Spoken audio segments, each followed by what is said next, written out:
제가 회사 생활을 하면서 공문을 보낼 일들이 있더라고요. 이게 익숙하지 않은 일들이라서 그런지 긴장을 하게 됩니다. 그러니까 우리 단체를 대표해서 뭔가 보낸다라는 건 뭔가 이 공식적으로 이제 남는 일들이기도 하고 받아들이는 입장에서 이게 어떤 내용인지 궁금하기도 하기 때문에 막 그 지난 공문은 어떻게 보냈는지 이렇게 검색도 해보고 인터넷에 막 찾아보기도 하고 그래서 아니 이렇게 잘 실수 없이 잘 보내야겠다라는 생각들을 합니다. 그래서 두 번, 세 번 이렇게 찾아보고 뭐 보면서 이제 보내기도 하는데 수신자가 누구냐, 발신자가 누구냐, 그리고 그다음에 뭐 주님의 은혜가 귀 단체에 있기를 바랍니다. 뭐 이러면서 이제 내용이 이렇게 막 이제 시작되는 내용들을 보면서 아 이게 참 딱딱하다, 내용이 참 딱딱하다라는 생각들을 할 때가 많이 있습니다. 공식적인 문서기 때문에 뭐 요즘 날씨에 뭐 잘 지내시기 바랍니다. 뭐 이런 얘기도 못 하잖아요. 비가 많이 오는데 건강 조심하시기 바랍니다. 뭐 이런 얘기도 쓸 수 없고 그냥 되게 딱딱하게 이제 내용을 이제 전달하는 어떤 내용들이 이제 공식 문서인 공문이라고 부르는 것들인데 오늘 우리가 읽은 이 본문의 내용이 이 안디옥 교회가 예루살렘 교회로부터 공문을 받은 내용입니다. 편지면서 공식적인 문서라는 거죠. 왜냐하면 예루살렘 교회가 안디옥 교회를 향하여서 바나바 바울을 보내서 문의한 내용에 대한 공식적인 답변이기 때문에 그렇습니다. 물론 안디옥 교회만 받아보는 것이 아니라 그때 당시에 그 주변에 있었던 이방 교회에 공식적으로 예루살렘 교회가 모든 교회를 대표해서 신앙생활에 대한 표준을 이렇게 이야기하고 있는 것이기도 합니다. 신약 성경의 서신서들이 대부분 그렇지만 어떤 상황에서 특별한 목적을 가지고 보낸 글이기 때문에 자칫 잘못하면 굉장히 사무적이고 딱딱하게 느껴질 수도 있는 것이 오늘의 내용이기도 합니다. 그래서 예루살렘 교회는 오늘 편지를 보내면서 믿을 만한 사람 두 사람을 함께 보내기로 결의하였습니다. 그러니까 공문만 보내고 끝나는 게 아니라 이 공문이 왜 이렇게 기록되게 됐는지, 왜 이런 결정을 하게 되었는지, 이 행간에는 어떤 의미들이 있는지, 그리고 앞에서 얘기했던 것처럼 날씨에도 건강하길 바라고 평안하길 바란다. 뭐 이런 내용들의 내용들이라고 이야기할 수 있을 것입니다. 그게 이제 그 편지를 전달했던 인물이 바사바라는 유다와 이제 실라였습니다. 여기까지가 이제 지난주에 우리가 함께 살펴봤던 내용들이었습니다. 오늘 본문은 본격적으로 그들이 전달하기로 한 편지의 내용이 무엇이었는지 함께 보기를 원합니다. 이 편지의 내용이 길었다면 아마 야고보 후서쯤으로 쓰이지 않았을까라는 생각들까지도 합니다. 왜냐하면 그만큼 오늘 이 편지가 주는, 이 공문이 주는 내용이나 그 결정의 내용들이 굉장히 중요한, 초대교회의 역사에 있어서 굉장히 중요한 내용들이기 때문에 아마 이 편지가 조금 더 길었다면 야고보 후서쯤으로 쓰이지 않았을까라고 생각이 들 정도로 중요한 결정이라고 생각할 수 있습니다. 근데 이미 이게 얼마나 중요했냐면 사도행전에서 3번이나 언급되고 있기 때문에 성경으로 따로 엮진 않았지만 그만큼 중요한 내용이다라고 볼 수 있습니다. 오늘 함께 이 편지의 내용들을 함께 살펴보면서 성령께서 그 안디옥 교회 그리고 이방인 교회에 하셨던 말씀들을 우리가 동일하게 함께 느끼고 함께 살펴보면서 우리 가운데는 어떤 말씀을 주고 계신지, 우리 가운데 이 말씀을 통해서 어떤 것들을 적용할지 함께 찾아봤으면 좋겠습니다.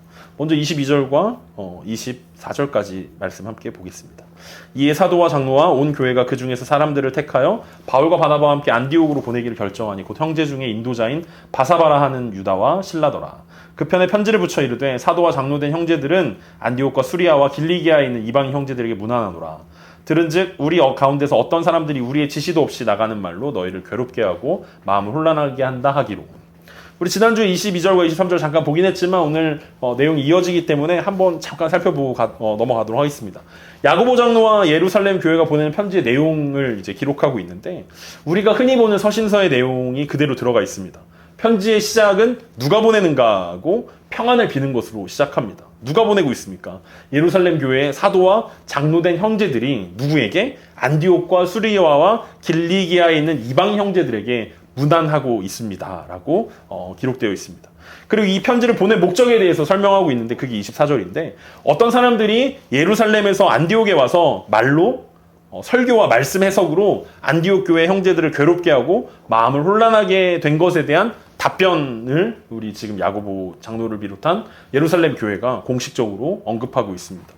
우리가 지지난주에 함께 살펴보긴 했는데 갈라디아서 2장 12절에 보면 야고보에게서 온 어떤 이들이 이르기 전에 게바가 이방인과 함께 먹다가 그들이 오매 그가 할례자들을 두려워하여 떠나 물러가매.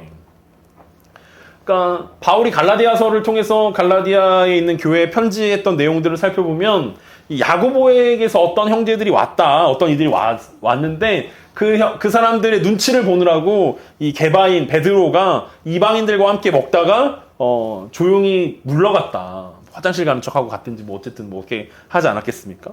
그 어떤 사람들이 과연 누구냐라는 이야기들을 오늘 다시 한번 야고보가 언급하고 있는 것입니다.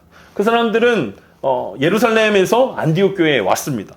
그들은 야고보가 보내서 왔다라고 했지만 오늘 본문 24절에 보면 우리의 지시도 없이 간 사람들이다라고 이야기합니다. 그러니까 사실 그들은 스스로의 열심 때문에 안디옥 교회에 방문했던 열심인 그리스도인이었던 것 같습니다.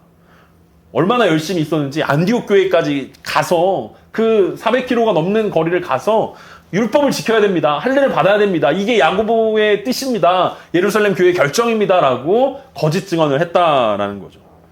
성령의 인도함을 따르느냐 아니면 자신의 열심을 따르느냐는 분명 다른 결론을 가져온다는 것을 오늘 볼 수 있습니다. 왜냐하면 그들은 자신의 열심 때문에 안디옥 교회에 갔지만 결국 불행한 상황들이 펼쳐졌다는 거죠.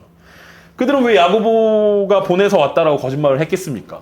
오늘 본문을 통해서 우리가 확인해 볼 수 있는 것은 야고보가 초대교회 그리고 예루살렘 교회에 있어서 굉장히 높은 위치에 있었던 사람이면 틀림없다라는 것들을 우리는 확인해 볼 수 있습니다. 그러니까 베드로보다도 바울이나 바나바보다도 야고보라는 예수님의 동생 야고보의 위치나 그 지위, 그 권위는 굉장히 높다라는 것을 우리가 알아차릴 수 있다는 거죠. 왜냐하면 그렇기 때문에 내가 야고보가 보내서 왔습니다라는 이 말 한마디 때문에 안디옥 교회가 그동안 바나바가 담임 목회를 하고 있고 바울이 말씀에 탁월한 사역자로서 안디옥 교회를 양육하였지만 야고보가 이런 의견을 제시했습니다라고 얘기했을 때 안디옥 교회가 순식간에 절반 이상이 넘어갈 수밖에 없었던 상황이라는 거죠. 그러니까 이때 당시 야고보의 그 말에 어떤 영향력은 대단했다라고 볼 수 있습니다. 그러니까 그 바울의 가르침까지도 부정당하는 야고보의 거짓된 권위에 의해서 부정당하는 상황이 오고 말았다는 것입니다. 이 안디옥 교회의 괴로움은 바나바와 바울을 예루살렘에 파송해서 답을 가지고 오라고 할 정도로 심각한 일이 되었습니다. 안디옥 교회가 분쟁과 다툼으로 할레파와 반할레파로 쪼개질지도 모르는 상황이었기 때문에 이런 상황들이 연출됐다라는 거죠. 이것은 안디옥 교회만의 문제가 아니었습니다. 야고보가 보냈다라고 거짓말하는 사람들이 안디옥만 간 게 아니라 수리아와 길리기아에 있는 교회 공동체에도 이르렀고 바울과 바나바가 가르침을 그리고 전도 여행을 했던 갈라디아 지방에까지 야고보가 보내서 왔습니다라고 이야기하는 자칭 야고보 사도가 보낸 그 사람들이 그 지역까지 열심히 찾아가서 바울과 바나바의 가르침이 반쪽짜리였습니다라고 이야기하기 시작했다라는 거죠. 할례와 율법을 가르치지 않은 바나바와 바울의 복음은 반쪽짜리라는 그런 폄하의 가르침들이 이어지게 되었습니다. 이 거짓 형제들의 열심은 어디서 비롯된 것이겠습니까? 이 사람들은 왜 뭐가 그렇게 중요하기 때문에 야고보가 보내지도 않았는데 야고보가 보내서 왔습니다라고 이야기하면서 율법과 할례를 강조하기에 이르렀습니까? 뭐 여러 가지 생각들을 할 수 있지만 아마 그들의 경험 때문이다라고 생각해 볼 수 있을 것 같습니다. 그들이 경험했던 것은 먼저 유대인이 되고 그 후에 그리스도인이 될 수 있다라고 생각했다라는 거죠. 그러니까 유대인이 먼저 그래야 진짜 그리스도인이 될 수 있다라고 생각했습니다. 왜냐하면 자신들이 그렇게 그리스도인이 됐기 때문에 그랬다라는 거죠. 그래서 그들은 그토록 할례와 율법을 강조했습니다. 먼저 유대인이 돼야 온전한 그리스도인이 될 수 있습니다라는 이야기를 하기 때문에 그렇습니다. 자신만의 경험이 최고이고 기준이 되는 것은 오늘날에도 굉장히 무서운 일입니다. 그것은 진리나 표준이 될 수 없음에도 불구하고 자신의 경험을 기준으로 하나님이 이렇게 말씀하셨고 하나님의 말씀이 이런 것입니다라고 거짓 해석을 할 수 있기 때문에 그렇습니다. 하나님은 사람마다 다른 상황과 환경들을 주시고 각자 사람에게 맞는 경험들을 하게 하십니다. 그러니까 모든 사람들이 똑같은 경험을 하지 않는다라는 거죠. 각자마다 다른 경험들을 하고 각자마다 다른 생각들을 하게 되고 각자마다 다른 상황과 환경에 처해서 인생을 살아가게 된다는 것입니다. 누군가에게 결혼할 사람을 어디서 만났습니까? 라고 이야기 물어본다면 각자 자신들에게 맞는 답을 할 것입니다. 여기서 만났습니다. 여기서 만났습니다. 그런 사람들에게 지금 나 결혼하고 싶은데 어디서 만나야 될지 모르겠습니다. 라고 이야기한다면 자신의 경험을 근거로 이렇게 얘기할 것입니다. 동호회에 나가보십시오. 혹은 뭐 교회에 가보십시오. 혹은 뭐 직장이나 거래처 사람들이랑 만나면 됩니다. 소개팅이나 결혼정보회사를 이용하시면 됩니다. 아니면 뭐 어플을 통해서 만날 수 있습니다. 뭐 이렇게 해서 자신의 경험이 기준이 되고 진리인 양 다른 사람들한테 이야기할 수 있다는 거죠. 근데 실제로 그렇냐라고 했을 때 모든 사람들이 다양한 방법 가운데서 다양한 역사들을 경험했던 것처럼 그것이 기준이 되고 진리가 될 수 없다는 것입니다. 우리가 주님을 만나고 영적으로 성숙해지는 길도 마찬가지 아니겠습니까? 어떤 사람은 수련회를 통해서 예수님을 만났다라고 이야기하기도 하고, 어떤 사람은 뭐 개인적인 큐티를 하다가, 어떤 사람들은 예배를 드리다가, 어떤 사람들은 뭐 그냥 길을 가다가, 어떤 사람들은 뭐 성경을 혼자 통독하다가, 다양한 방법대로 예수님을 만나고 신앙이 성숙하고 성장하는 것들을 경험하게 되는데, 자신의 경험만이 진짜라고 우기게 되어지면 문제가 생긴다라는 거죠. 수련회를 가야 됩니다. 수련회 아니면은 예수를 만날 수 있는 방법이 없습니다라고 이야기한다던가, 아니면 성경 통독만이 유일한 방법입니다라고 이야기해버린다면 그것은 자신의 경험이 기준이 되어지는 그런 어리석음을 범하게 되어지는 것입니다. 이 경험이 무서운 것 중에 하나는 뭐냐면 자신의 경험으로 다른 사람들을 비판하는 데 이르기 때문에 그렇습니다. 너 수련회 안 가? 그럼 너 나쁜 사람이야. 너 성경 통독 안 해? 그럼 너는 하급 신자야. 너 기도 안 해? 너 뭐 안 해? 어떤 뭔가 내 기준에 있어서 내가 맞다라고 생각하는 그 경험을 하지 않았다라고 해서 그것이 잘못된 것이다라고 이야기하고 비판에 이르게 된다면 그 경험으로 우리가 기준을 삼는 잘못된 방법에 이를 수 있다라는 거죠. 오늘 본문에 어떤 사람들은 할례가 그들의 무기였습니다. 할례를 받아야만 됩니다.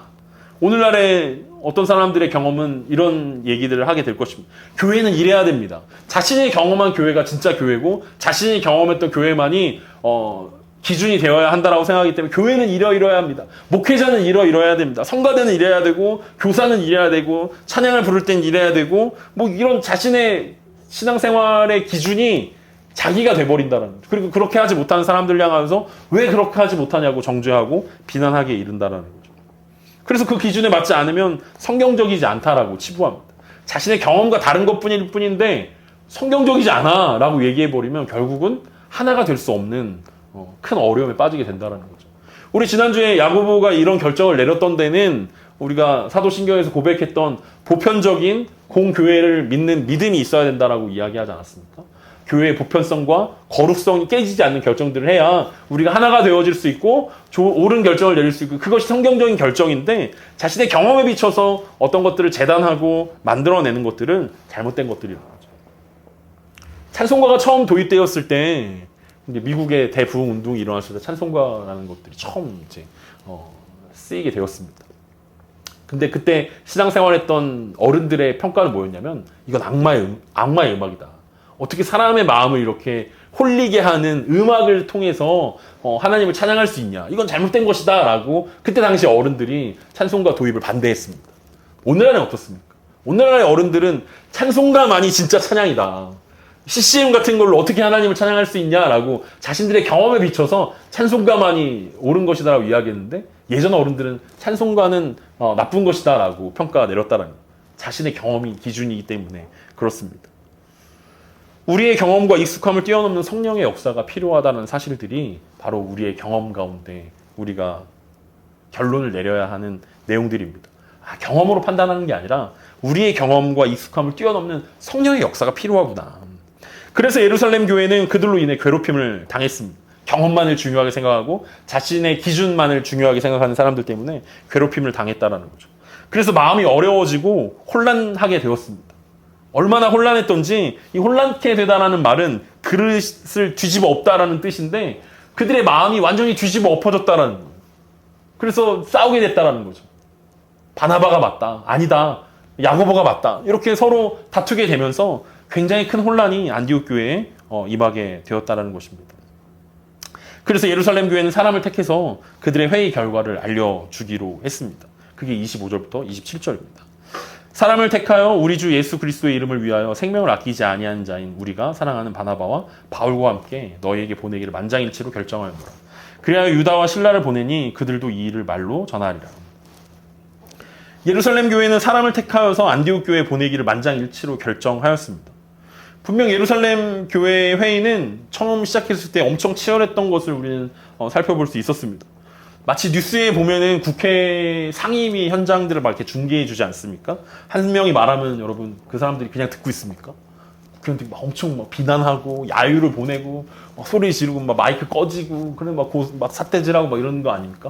아마 이 예루살렘 첫 번째 회의가 아마 그랬을 거라고 생각합니다. 할레파와 비할레파로 나눠져 가지고 이게 중요하다 안 중요하다 이걸 어떻게 해야 된다 뭐 다른 대안들을 제시하면서 막 그런 치열한 상황 가운데 있었는데 아니 어떻게 한순간에 만장일치로 이것들을 결정하는 역사가 일어났습니까? 우리가 15장을 계속해서 묵상해 가면서 이렇게 된 데에는 베드로의 경험, 고넬료의 집에 보내졌던 그 경험, 그리고 야고보의 아모스 선지자의 글들을 해석했던 설교, 그것을 통해서 마음이 하나가 되었다는 것들을 우리가 살펴보았습니다. 마음이 하나가 됐다는 것은 한 마음이 되어서 마음을 같이 하게 되었다는 것입니다. 그렇게 서로 다투고 분열되어지고 싸우고 힘들었던 그 상황들이 한 마음이 되어서 마음을 같이 하게 되었다라는 거죠. 이것이 성령의 능력 아니겠습니까? 이들이 한 마음이 될 수 있었던데 큰 역할을 한 사람들이 있었습니다. 바로 그들이 사랑한다라고 고백하는 바나바와 바울이었습니다. 그들의 선교 보고를 통해서 그들의 간증을 통해서 성령님의 역사가 이방인에게도 동일하게 역사되어짐을 예루살렘 교회가 간접적으로 경험하게 되었다는 것입니다. 자신들의 경험만이 최고고 우월하다라고 생각했던 사람들에게 바나바와 바울이 이 갈라디아 지방을 돌아다니면서 했던 그 경험들, 이방인들도 예수 그리스도의 이름을 통해서 성령을 받더라. 그들도 예수 그리스도의 제자가 되고 하나님의 자녀가 되더라라는 이 그들의 간증과 그들의 선교 보고가 이 사람들의 마음들을 녹여낼 수 있었다는 거죠. 무엇보다도 야고보가 보내서 왔다는 형제들 때문에 안디옥 교회가 그리고 갈라디아 교회의 바나바와 바울에 대한 불신의 마음들이 싹트고 있을 때에 야고보의 고백은 모두에게 큰 힘이 되었을 것입니다. 야고보가 뭐라고 이야기합니까? 우리 주 예수 그리스도의 이름을 위하여 생명을 아끼지 아니하는 자인 우리가 사랑하는 바울과 바나바라는 것입니다. 이 바울과 바나바와 바울을 수식하는 이 설명해주는 이 설명이 얼마나 멋집니까? 누군가가 저를 소개해줄 때 이렇게 소개해준다면 전 정말 기분이 좋을 것 같습니다. 예수 그리스도의 이름을 위하여 생명을 아끼지 아니하는 누군가. 네. 정말 그렇게 살았던 것에 대한 어떤 보상이 될 수도 있고 칭찬이 될 수도 있고 안디옥 교회의 어떤 도전이 될 수도 있었을 것입니다. 중요한 것은 야고보가 오늘 뭐라고 이야기하냐면 우리 주 예수 그리스도의 이름을 위하여라고 이야기하는 것입니다. 예루살렘 교회가 그리스도의 신자가 될 수 있었던 것은 우리 주 예수 그리스도 이름 때문이었습니다. 그리고 바울과 바나바가 이방인 선교를 하면서 그들이 경험할 수 있었던 그 이방인들이 신자가 될 수 있었던 것도 우리 주 예수 그리스도의 이름 때문이었다는 거죠. 그러니까 오늘 야고보는 우리라는 단어를 엄청 확장시켜서 얘기해 주는 것입니다. 예루살렘에 있는 형제들이나 이방에 있는 형제들, 우리 모두는 다 주 예수 그리스도의 이름 때문이고 그 이름을 위해서 살아가는 사람들입니다. 특별히 바나바와 바울은 그 이름을 위해서 죽기까지 순종하고 그들이 헌신하였습니다. 바나바와 바울이 간증하면서 선교 보고하면서 그들이 죽을 뻔했던 이야기들을 안 전했겠습니까? 루스드라에서 바울이 돌에 맞아서 죽을 뻔했던 이야기 분명히 간증했을 것입니다. 내가 돌에 맞아 죽을 뻔했습니다. 배고픔과 또 배가 난파할 뻔한 이야기들, 그리고 그 수많은 위협들과 타우루스 산맥을 넘었던 이야기들, 한 번도 가보지 못했는데 바울과 바나바가 그 산맥을 뛰어넘으면서 그 속에서 뭐 호랑이를 만났는지 사자를 만났는지 강도를 만났는지 우리는 알 수 없지만 그들의 그 생명을 아끼지 아니했던 그 헌신들이 이방인들에게 우리 주 예수 그리스도 이름이 심겨지는 놀라운 역사가 나타났다는 그 사실들을 확증할 수 있도록 만들어 주었다는 것입니다. 예루살렘의 신자들이나 안디옥 교회 신자들이나 주 예수 그리스도의 은혜로 성령의 은혜를 경험하고 신자가 되었습니다. 그래서 야고보는 우리라는 개념을 확장시켰습니다. 예루살렘 교회뿐만 아니라 안디옥 교회도 이방인 교회도 우리 주 예수 그리스도 안에 있다는 사실들을 확인시켜 주는 것입니다. 무엇보다도 거짓 형제들과는 달리 바울과 바나바는 자신들의 이름이 드러나는 것을 원하지 않았습니다. 오직 예수 그리스도의 이름만이 그들의 삶을 지배하였고 그런 그들의 간증이 예루살렘 교회를 울렸던 것입니다. 우리들 누군가가 소개해 줄 때 우리는 무엇이라고 소개받고 싶습니까? 우리의 직장이 드러나기 원합니까? 아니면 우리의 어떤 가지고 있는 재산이 여러분들을 소개해 줄 수 있습니까? 여러분의 삶의 모토가 드러나길 원합니까? 누군가가 우리를 소개할 때, 그리고 제가 여러분들을 소개할 때 바울과 바나바처럼 소개되어질 수 있었으면 좋겠습니다. 나를 위해 살아가는 인생이 아니라 예수 그리스도를 위해서 살아가는 인생이었습니다. 그런데 편지는 충분히 조작이 가능하기 때문에 편지를 보증할 수 있는 두 사람이 필요했습니다. 왜냐하면 신약성경의 서신서들을 보더라도 바울은 편지를 쓸 때 자필로 내용을 썼다라고 기록하게 되어집니다. 갈라디아서 6장 11절만 보더라도 내 손으로 너희에게 이렇게 큰 글자로 쓴 것을 보라라고 이야기합니다. 왜냐하면 이 편지가 위조될 수도 있고 잘못될 수도 있기 때문에 진짜 바울이 쓴 거라는 것들을 확인할 수 있는 장치들이 필요했다라는 거죠. 근데 그런 자필의 내용들이 그것들을 보증하기도 하지만 그것만으로 충분하지 않았습니다. 편지를 보증할 수 있는 사람, 그리고 공문의 내용들을 자세히 설명해 줄 수 있는 사람, 전후 사정과 원 의미들을 설명해 줄 수 있는 사람, 무엇보다도 서로에게 신뢰를 받을 수 있는 사람, 예루살렘 교회에서도 신뢰를 받을 수 있고 안디옥 교회에서도 신뢰를 받을 수 있는 사람이 필요했다라는 거죠. 그게 바로 유다와 실라였습니다. 길게 쓸 수 없기 때문에 자세한 이야기들은 이들을 만나서 들으라는 것이 오늘 야고보의 어떤 교훈인 것입니다. 자세한 내용들, 중요한 내용들은 서류에 적어서 정확하게 기록되어 있지만 이것에 대한 해석과 이것에 대한 적용들은 이 신뢰할 만한 유다와 실라를 통해서 들어라라는 것이 그러면 이해할 수 있습니다. 이것이 오늘 야고보의 의도였습니다. 그러면서 28절과 29절에 이렇게 편지를 마무리합니다. 성령과 우리는 이 요긴한 것들 외에는 아무 짐도 너희에게 지우지 아니하는 것이 옳은 줄 알았노니 우상의 제물과 피와 목매어 죽인 것과 음행을 멀리할지니라 이에 스스로 삼가면 잘 되리라 평안함을 원하노라 하였더라. 이 소란했던 예루살렘 회의의 결론을 이제 야고보는 이렇게 전하고 있습니다. 성령과 우리는 결정했다라고 고백하고 있습니다. 우리는 사람들이 결정한 것처럼 보였지만 야고보와 예루살렘 교회의 결론은 성령이 결정한 것이다라고 못을 받고 있습니다.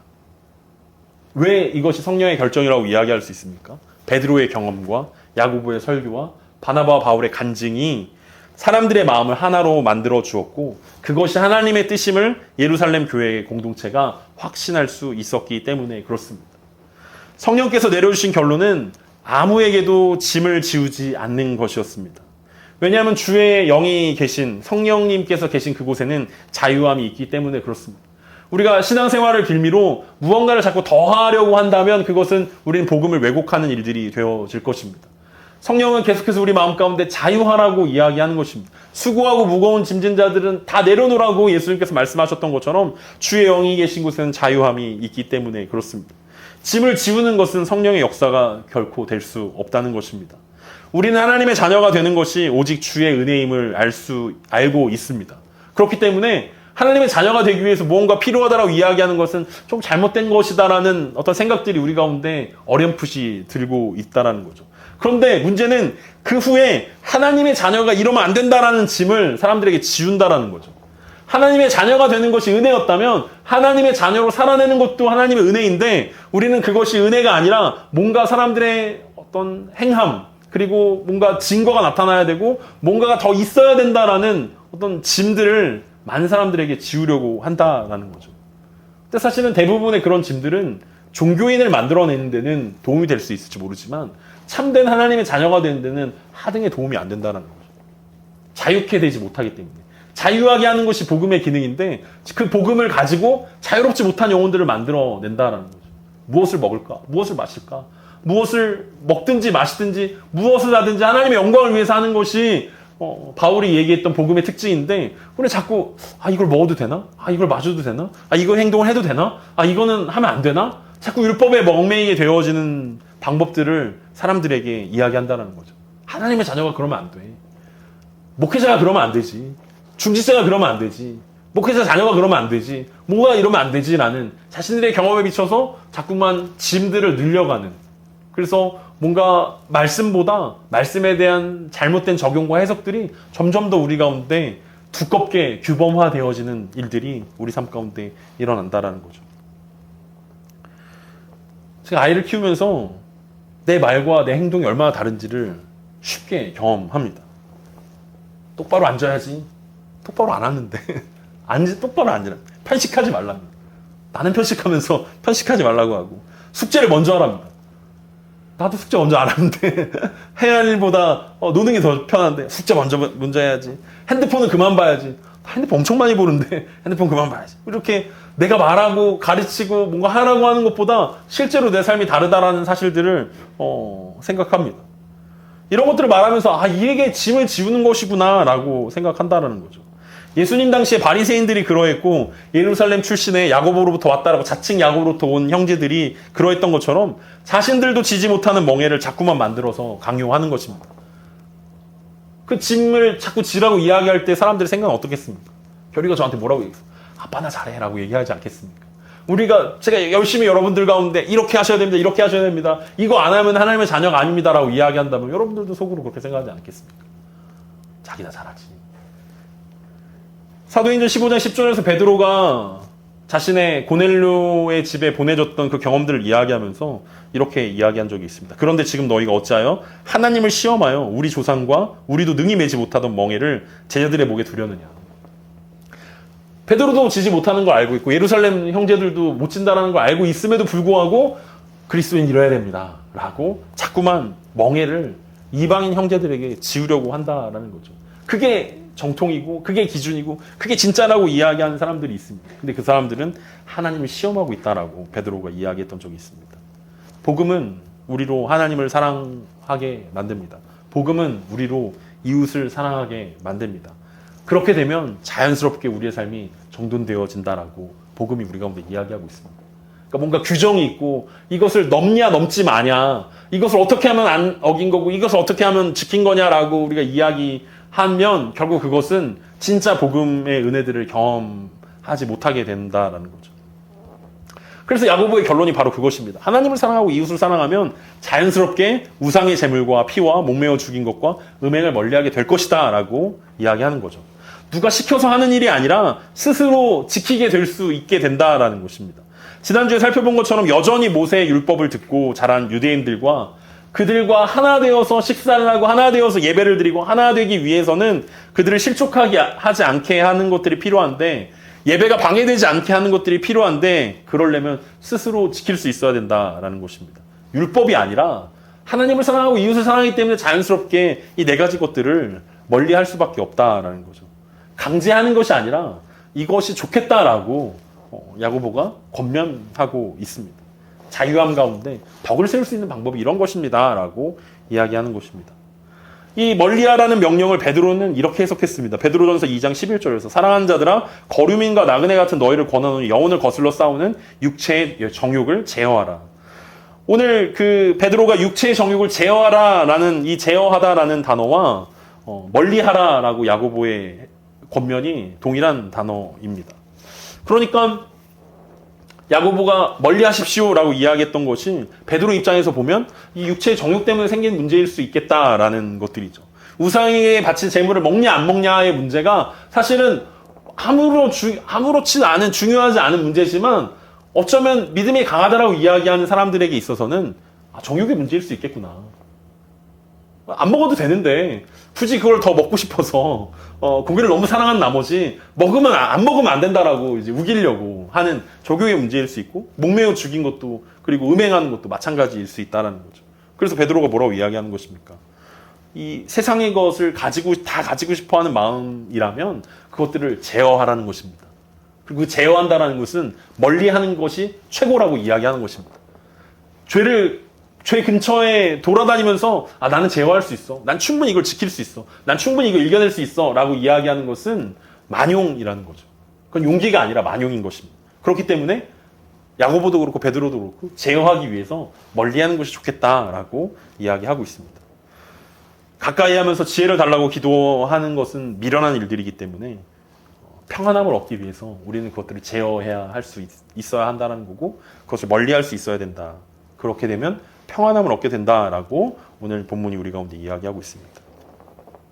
그러면서 오늘의 편지는 평안함을 원하노라 라고 하면서 이 편지가 마무리되어집니다. 전형적인 편지면서 공문 형식의 글이라는 거죠. 형제가 형제에게 무난하고 마지막 평안함을 원하노라 하고 마무리 인사되면서 오늘의 편지가 마무리되고 있습니다. 오늘 본문의 편지를 통해서 우리는 성령의 인도하심을 어떻게 확인할 수 있는지 살펴볼 수 있었습니다. 성령의 인도하심을 우리가 어떻게 확인할까 했을 때 바른 경험을 통해서 성령의 인도하심들을 우리가 확인해 볼 수 있겠구나. 그리고 그것은 말씀과 공동체를 통해서 검증되어져야 한다라는 것을 이해할 수 있습니다. 그러니까 모든 경험들이 다 성령의 인도하심이 아니라 그 경험들 속에서 우리가 선입견을 가지고 내 기준이 되고 내 가치가 되는 것이 아니라 그 중에서 어떤 것이 하나님의 말씀으로 검증이 되어지냐, 그리고 어떤 것이 공동체의 평안함을 가져다 주고 하나 되고 한 마음을 가져다 주냐, 이것이 성령의 인도함을 받는 기준이 되어질 수 있다라고 이야기합니다. 성령의 인도하심을 통한 결정이라면 공동체는 더욱 하나 될 것이고 더욱 주님의 이름을 위해 열심을 내게 될 것입니다. 이것이 오늘 편지를 보면서 우리 가운데 주는 어떤 영적인 교훈 중에 하나이지 않을까라는 생각들을 하게 됩니다. 여러분은 어떤 결정 앞에 서 있습니까? 무엇이 여러분의 인생 가운데 지금 중요한 문제와 어려움 가운데 있습니까? 그 속에서 우리가 하나님의 인도하심을 구한다면, 성령의 인도하심을 구한다면 우리는 하나님이 우리 가운데 어떤 경험들을 하게 했는지를 곰곰이 살펴보는 것들이 필요할 것입니다. 그리고 그 경험들 가운데 어떤 것이 말씀으로 검증되고 있는지, 하나님의 말씀 비춰봤더니 이 경험들이 하나님의 인도하심이구나, 하나님께서 역사하시는구나 라고 생각해 볼 수 있을 것입니다. 무엇보다도 공동체에 유익을 끼치는 결정들이 주님의 이름이 드러나는, 하나님께서 영광 받으시는 결정이 진짜 성령의 인도하심이다라는 사실들을 우리가 생각해 봐야 할 것입니다. 사람의 열심으로 갔을 때 안디옥 교회는 깨어질 뻔한 위기를 겪었지만 하나님의 인도하심을 받았을 때 안디옥 교회는 다시 하나 되어지고 사랑이 넘치는 곳이었음을 우리는 기억합니다. 한 가지 덧붙이는 것은 우리가 성령의 인도하심을 받는다면 우리는 짐을 매는 것이 아니라 자유하게 되어지고 기쁨이 넘칠 것이고 하나님을 사랑하고 이웃을 사랑하기 때문에 덕을 세우는 결정들을 내리게 될 것이다라는 사실들을 기억했으면 좋겠습니다. 한 주를 살아가면서 때마다 성령의 인도하심이 여러분의 삶과 우리 공동체 안에 충만하게 흘러넘치기를 소망하면서 한 주간 성령의 인도하심을 받아 세상을 살아내는 저 여러분 되었으면 좋겠습니다.